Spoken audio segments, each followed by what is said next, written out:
All right. So last video we went over the major monosaccharides, major disaccharides. This time we're going to pick up with polysaccharides.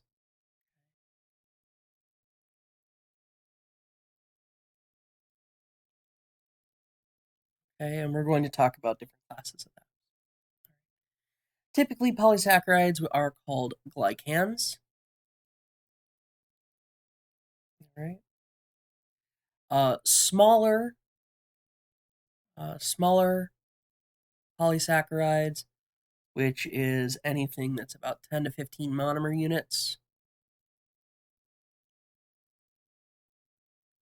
are sometimes referred to as oligosaccharides.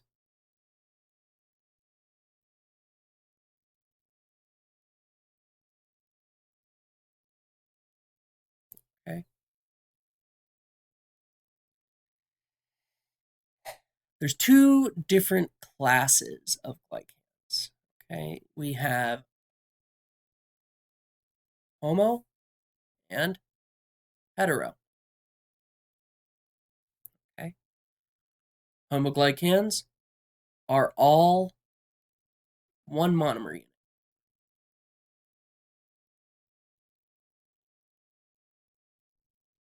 Right.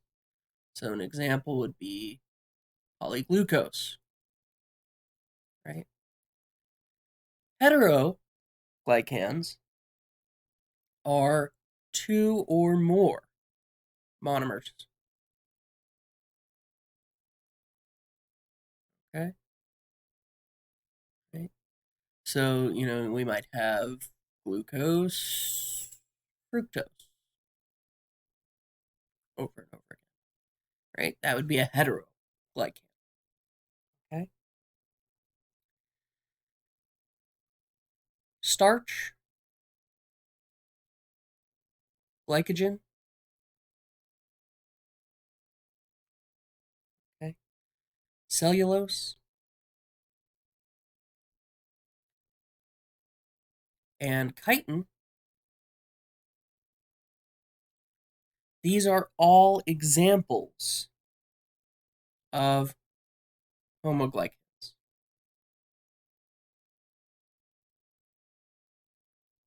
Okay. And they don't have a fixed molecular weight.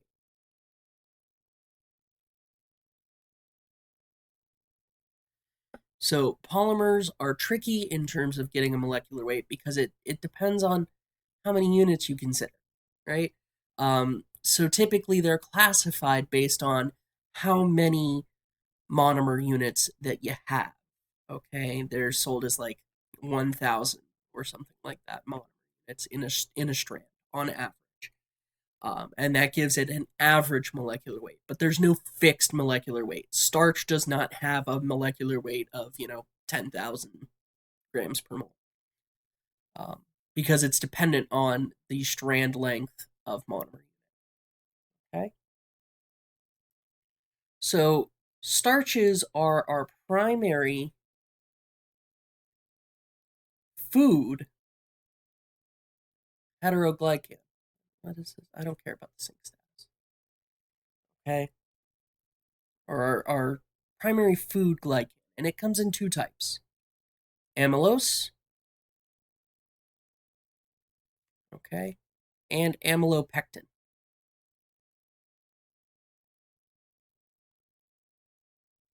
All right, we're gonna go over these two, how they're like, how they're different. Okay, so amylose is a long chain of alpha 1,4 linked D-glucose. Okay? Okay, there's no branches here. No branches. Okay, amylopectin is branched. Right? Okay, because amylopectin is alpha 1,4 and alpha 1,6. D-glucose. Okay? And the alpha 1,6 linkages are at the branch points.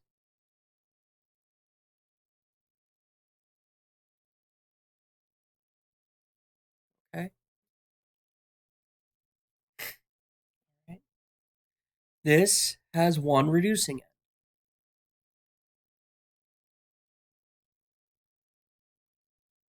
Okay?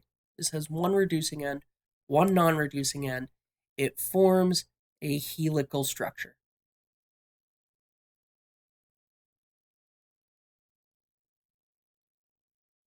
Right? Because this is branched, okay, these alpha 1,6 branch points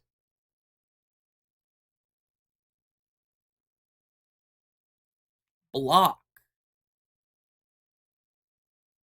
helix formation.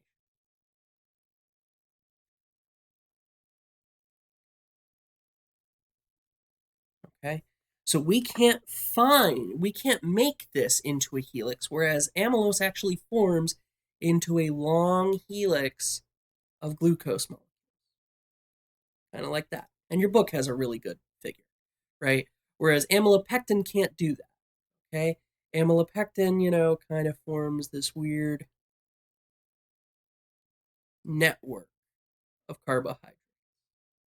Okay? Kind of like that, right? Because of their structures, though, they will have different physical properties. Okay? And the ratio of amylose to amylopectin actually will affect the properties of food, right? So like apples are very high in amylopectin, which is why we can use apples and lemons and other things that have a very high pectin content to create gels, right? Where amylose, we can't really do that. Okay. Risotto. Okay. Risotto, we choose the particular arborio rice for risotto because it has a particular ratio of amylose to amylopectin that allows it to kind of gel without really gelling. Okay. Without going crazy sticky rice. Right. So just keep that in mind, right? Longer grain rices, they typically have more amylose as opposed to amylopectin. I think maybe I have it the other way around. Maybe they're more amylopectin than amylose. It's irrelevant. You get the idea. Okay. So that's the primary storage for starches is the primary storage for plants, right? In animals, the primary storage is glycogen. This includes us. Okay. This includes us. And it's found mostly in liver and muscle tissue.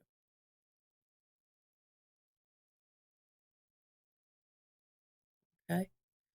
All right. This is not to be confused with the adipose cells, which is your actual just kind of fat tissue. All right. These are actually little deposits of carbohydrates in your liver and in the strata of your muscles that allow them to have energy rapidly introduced to them. Okay. Glycogen is structurally similar.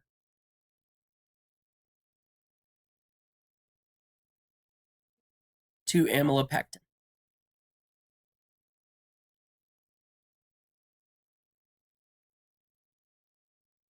Okay. But it has more branching. Okay. And that allows for a really, really fast energy mobilization when it's needed. Okay. It also allows for a more compact structure.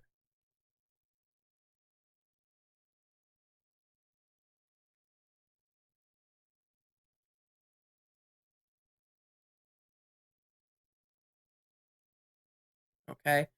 So overall, what we get is more energy dense. Okay? It's more energy dense. Right?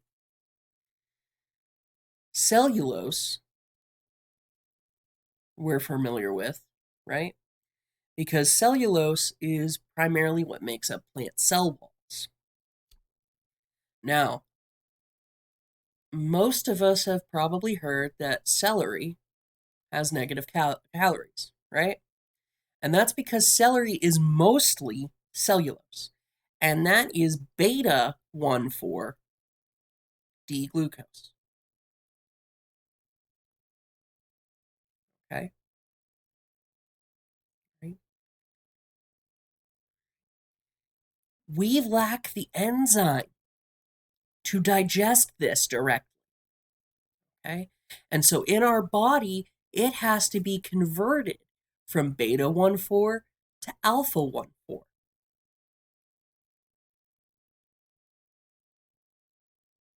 right? And that consumes more energy than what we get out of it. That's why celery has what they call negative calories. Okay? Um, Cellulose makes up those structural elements. All right? Uh, it's an inflexible,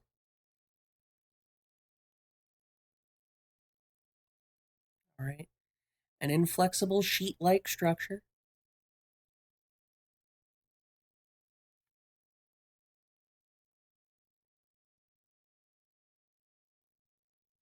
Okay? Uh, and we call these microfibrils.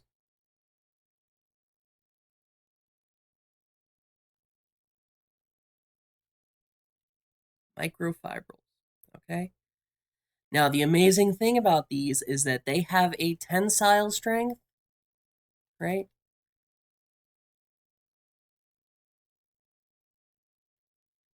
On the order of that of steel wire.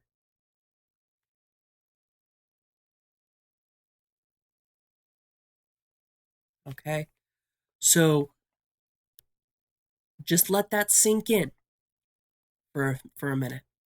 These microfibrils that are made of cellulose, they're made of sugar,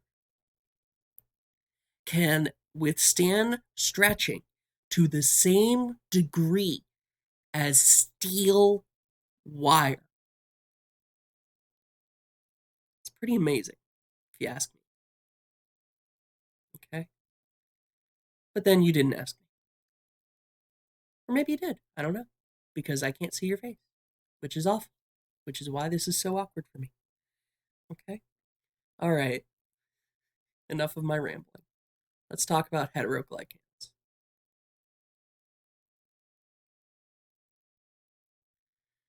As many things do, these come in two different variety or multiple different varieties. Okay, we have N and O like O glycans. Bleh.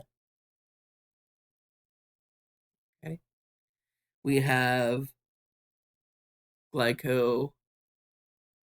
Ooh, I misspelled that.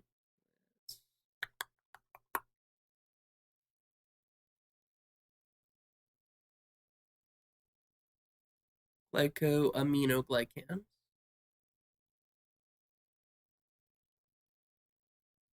Say that 3 times fast. And then we also have things like glycolipids,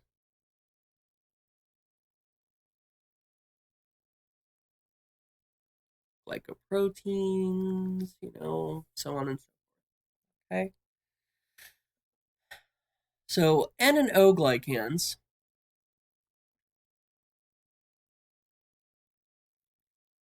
we are referring to how the sugar is bound typically to a protein.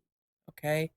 So in N linked or N glycans, it's typically through asparagine residues, right? Uh, Serine and threonine is what's typical for O linked glycans. Okay. We also have the glycosamino.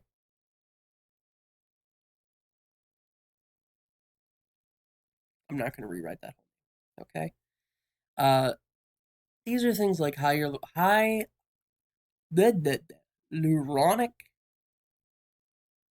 acid, right? Hyaluronic acid, chondroitin,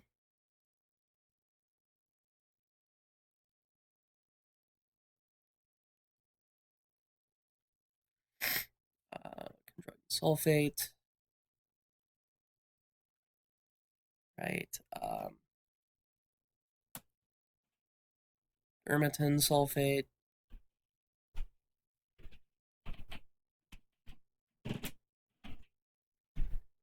right? Heparin, okay? Keratin, right? Uh, so on and so forth. These typically fall into a class of non-plant,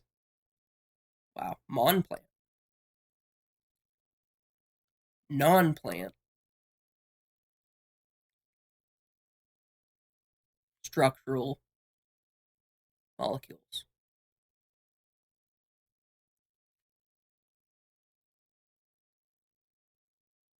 Okay, these are the things that are in our extracellular matrix.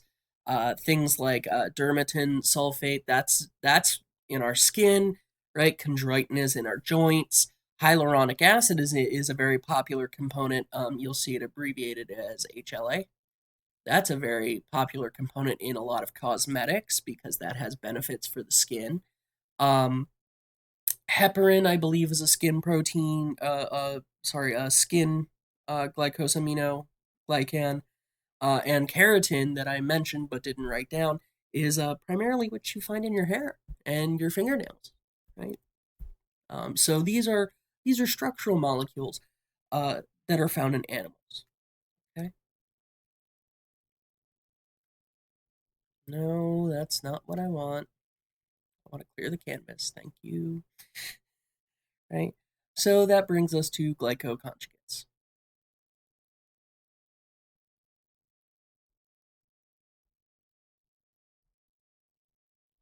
Okay, glycoconjugates.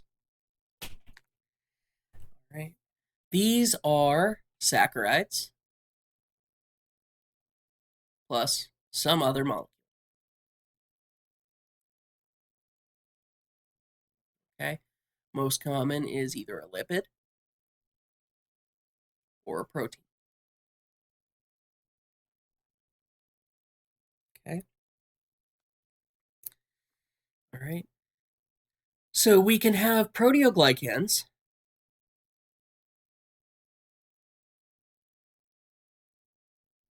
All right. Which are not the same as glycoproteins.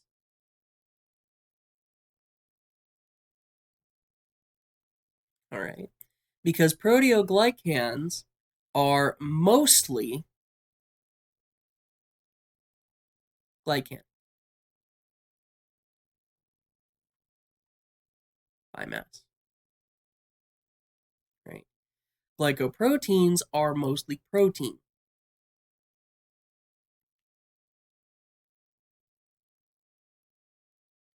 by mass. All right. So those are two very different things. Okay. Proteoglycans all have what are called gag chains.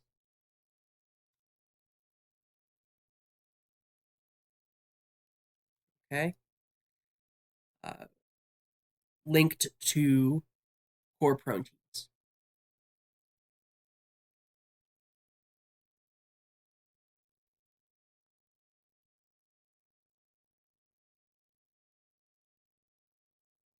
Okay. And GAG stands for glucosamino-glycans. Right?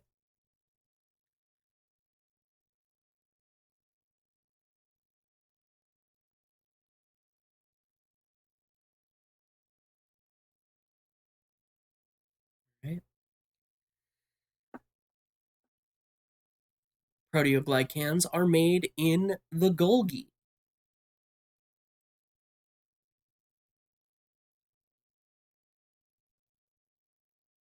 Right? And these are mostly found in the extracellular matrix.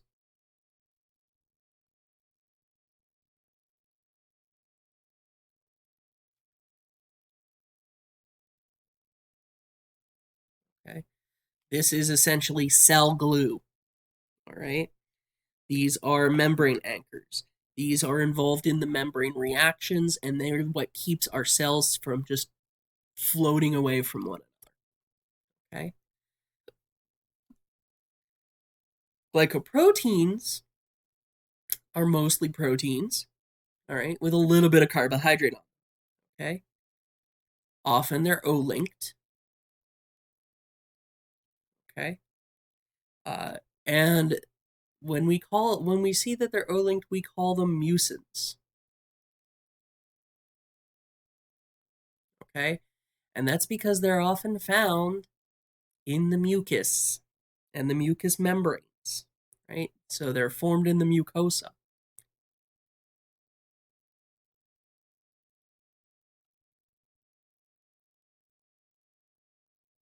All right? What's that mean? It's snot, okay? Right? Mucosa are found in your nose, okay? And yes, I just squeezed my nose as I said nose. Around the eyes, in the mouth, the throat. You can have mucosa in your lungs, uh, and in other orifices, okay? Some of which are specific to women. And that's all I'm going to say about that. All right?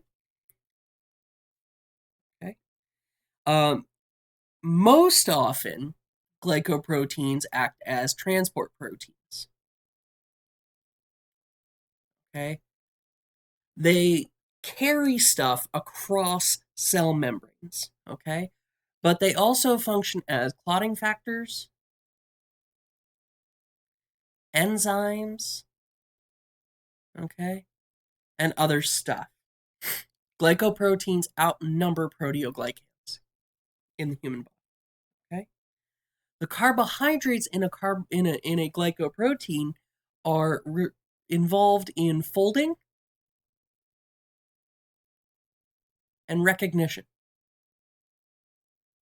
Okay, so in an earlier video, I hinted that glycosylation of proteins is one of those things that our bodies do so that they can recognize their own proteins versus invader proteins. Okay, so that is actually part of the recognition process for uh, for glycoproteins. Okay, is that carbohydrate substitution pattern? Okay, that conjugation pattern. Right.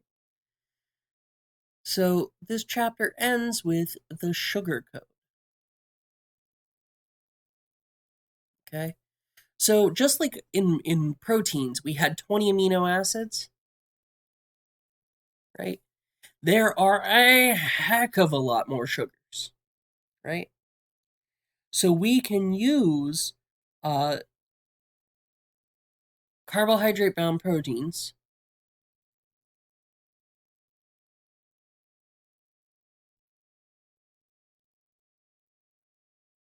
called lectins,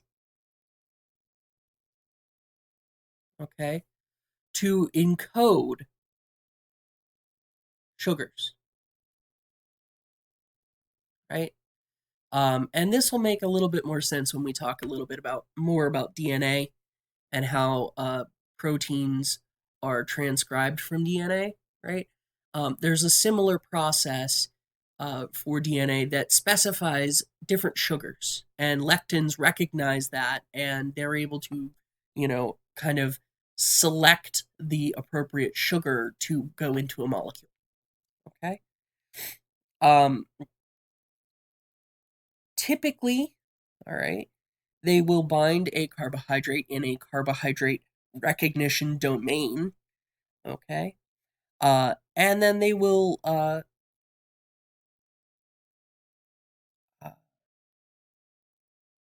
you know, use it to attach to different proteins and other things like that. Okay, bacteria. All right, bacteria. They will use lectins to mediate binding to a cell.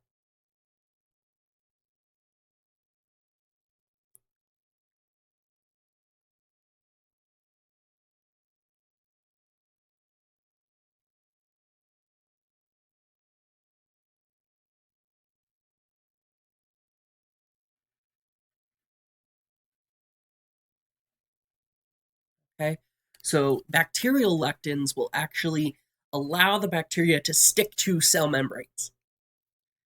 All right.